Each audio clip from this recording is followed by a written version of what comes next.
اللہ نے اس کائنات کو عارضی بنایا لیکن اسے اتنا خوبصورت بنایا. اللہ انسان کے اندر حسن پرستی ہے، یہ خوبصورت چیز کی طرف کھنچ جاتا ہے.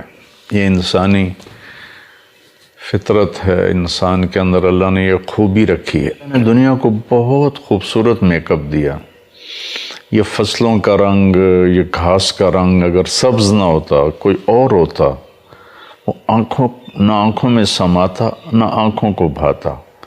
اللہ نے اسے سبز رنگ دیا، درختوں کو، پودوں کو، پھلدار غیر پھلدار.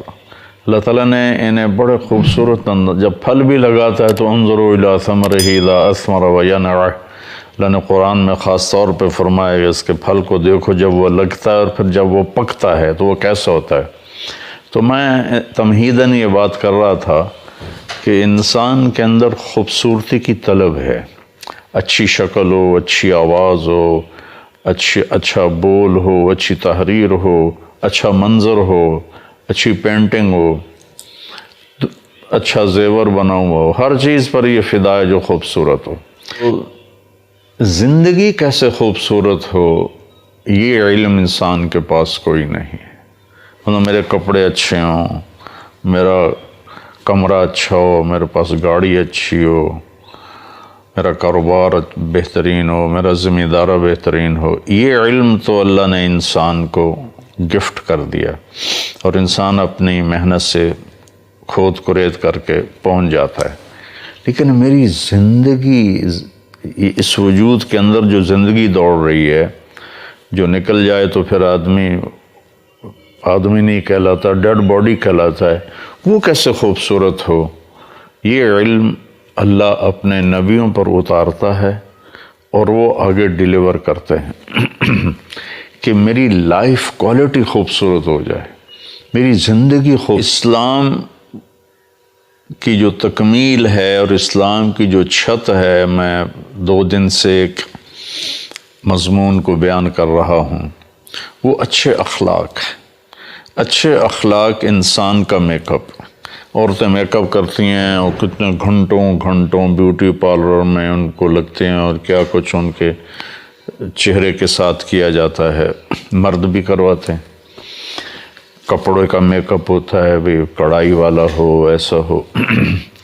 لیکن اس کپڑے کے اندر جو طارق جمیل ہے وہ کیسا ہو، اس کی لائف کوالٹی پر بھی خوبصورت ہو اور جاذب نظر ہو، دل کو بھانے والی ہو.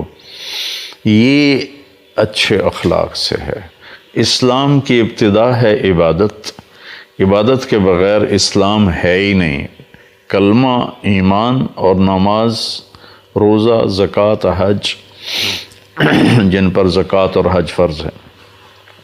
ہمیں بنیاد کے بغیر آپ کوئی عمارت نہیں کھڑی کر سکتے. جتنی اونچی بلڈنگ ہوتی اتنی گہری بنیاد کو کھودا جاتا ہے. تو نماز تو ہمارے لیے بنیاد ہے، روزہ ہمارے لیے بنیاد ہے. بہت سے مسلمان نماز نہیں پڑھتے. میری گزارش ہے، میرے نبی نے دنیا سے جاتے ہوئے کہا تھا الصلاۃ وما ملکت ایمانکم. فرمایا الصلاۃ وما ملکت ایمانکم، نماز نہ چھوڑنا، حقوق اللہ. غریب لوگوں پر رحم کھانا، حقوق العباد، یہ بنیاد ہے. تو رمضان کا مبارک مہینہ ہے، جو بھائی بہنیں نہیں پڑھتے وہ شروع کر دیں. میں ایک طریقہ بتایا کرتا ہوں، 5 نمازیں آسان ہو جاتی ہیں کہ اگر آپ 5 پڑھنا مشکل نظر آتا ہے تو ایک پکڑ لیں کہ یہ نماز میں نے کبھی نہیں چھوڑنی، اور ایک جمعہ پکڑ لیں. جمعہ ہفتے بعد آتا ہے، جمعہ نہیں چھوڑنا، اور 5 میں سے کوئی ایک نماز پکڑ لیں کہ میں نے یہ نہیں چھوڑنی. تو جتنوں کو میں نے بتایا اور انہوں نے اس پہ عمل کیا تو 5 وقت کے نمازی بھی بن گئے اور اللہ کے فضل سے تہجد گزار بن گئے. تو اسلام کی بنیاد بندگی ہے اور خوبصورتی، چھت، تکمیل، ڈیکوریشن، میک اپ، وہ اچھے اخلاق ہیں.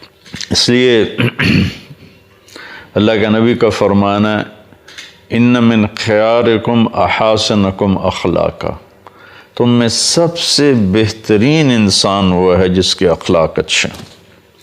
اب آپ نے بہترین ہونے کو مال سے، دنیا سے، چیزوں سے، پیسوں سے، نوافل سے نہیں جوڑا، بلکہ اخلاق کے ساتھ جوڑا ہے۔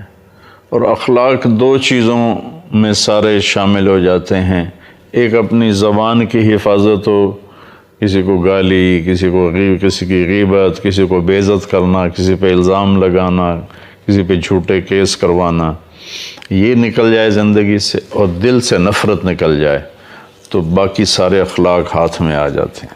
پرفیکٹ ایمان والا کون ہے؟ کہ جس کے اخلاق اچھے ہیں، جسے معاف کرنا آتا ہو، درگزر کرنا سیکھا ہوا ہو، عاجزی ہو، تواضع ہو، ڈاؤن ٹو ارتھ ہو، سخی ہو، محبت کرنے والا ہو، دل میں نفرت نہ ہو کسی کی۔ یہ سارے وہ اعمال ہیں جو اس کی زندگی کو انتہائی خوبصورت بنا دیتے ہیں۔ پھر آپ نے ارشاد فرمایا ان اثقل شیء فی المیزان حسن الخلق، ان اثقل شیء یوضع فی میزان العبد حسن الخلق، حسن الخلق۔ قیامت کے دن جب حساب ہوگا تو سب سے وزنی جو چیز انسانی اعمال میں ہوگی وہ اچھے اخلاق ہوں گے۔ نماز بھی ہے، روزہ بھی ہے، حج بھی ہے، زکوٰۃ بھی، نوافل تو فرض نہیں ہے، فرض پر تو کوئی چیز بھی آگے نہیں ہے، تو نوافل نفلی عبادات کا ڈھیر لگا دیے، لیکن اس میں اتنا وزن نہیں ہے جتنا اچھے اخلاق کا ہے۔ ایک حدیث میں آتا ہے کہ ایک آدمی کے ترازو میں ادھر اس کی نیکیاں ہیں، ادھر اس کے گناہ ہیں، اور وہ ترازو ایسے ایسے ہو رہا ہے، اسٹیبل نہیں ہو رہا، یا تو یوں ہو جائے، اللہ نہ کرے کسی کا ایسا ہو کہ الٹے ہاتھ کا نیچے جھک جائے تو ہلاک ہو گیا، یا یوں ہو جائے سیدھے ہاتھ جس میں نیکیاں رکھی جائیں گی وہ جھک جائے تو کامیاب ہو گیا، اللہ ہم سب کو کامیابی نصیب فرمائے۔ تو وہ ایسے ہو رہا ہے، ایسے جب وہ یوں ہوتا ہے تو اس کی جان حلق میں آ کے اٹک جاتی ہے، جب وہ یوں ہوتا ہے تو تھوڑا اس سے سوکھا سا آتا ہے، لیکن وہ اس طرح سے ہے کہ کسی ایک طرف وہ سٹیبل نہیں ہو رہا، تو اتنا ایک بادل سا آئے گا اور اس کے رائٹ سائڈ کے ترازو کے پلڑے میں آ کے ایسے اترے گا اور وہ ترازو ایسے ہو جائے گا کہ نیکیوں کا پلہ جھک جائے گا اور گناہوں کا اٹھ جائے گا، تو اس کی جان میں جان آئے گی۔ وہ فرشتے سے پوچھے کہ یہ بادل سا کیا ہے؟ تو وہ کہیں گے کہ یہ تیرا اچھے اخلاق ہیں جنہوں نے آج تیرے ترازو کو وزنی کر دیا، تیری نیکیوں کا پلہ وزنی کر دیا، اور وہ جہنم کی آگ سے آزاد ہو گیا۔ تو میرے بھائی بہنوں، انسان کو اللہ تعالیٰ نے دونوں تارے اندر ہیں، منفی تار بھی ہے، نیگیٹو بھی ہے، پازیٹو بھی ہے، غصہ بھی ہے اور برداشت کرنا، معاف کرنا بھی ہے، صبر بھی ہے، بے صبری بھی ہے۔ انسان کے اندر گناہ بھی ہے کی طاقت بھی ہے اور نیکی کی طاقت۔ یہ نکاح بھی کر سکتا ہے، زنا بھی کر سکتا ہے، شراب بھی پی سکتا ہے، شربت بھی پی سکتا ہے، جھوٹ بھی بول سکتا ہے، سچ بھی بول سکتا ہے، ظلم بھی کر سکتا ہے، انصاف بھی کر سکتا ہے، سخاوت بھی کر سکتا ہے، بخیل بھی، کنجوس، شوم بھی بن سکتا ہے۔ اس سے تو پیپر ہے، فرشتوں کی بندگی کا اجر کیوں نہیں؟ ہمارے ایک سجدہ فرشتوں کے کروڑوں سال کے سجدے پر بھاری کیوں ہے کہ ہم اپنی نیگیٹیوٹی کو پکڑتے ہیں، اس سے لڑتے ہیں، اس کو جھکاتے ہیں، اور پھر ہم پازیٹیو چیز کی طرف جاتے ہیں تو یہ چیز اللہ کی بارگاہ میں ہمیں بلند کر دیتی ہے۔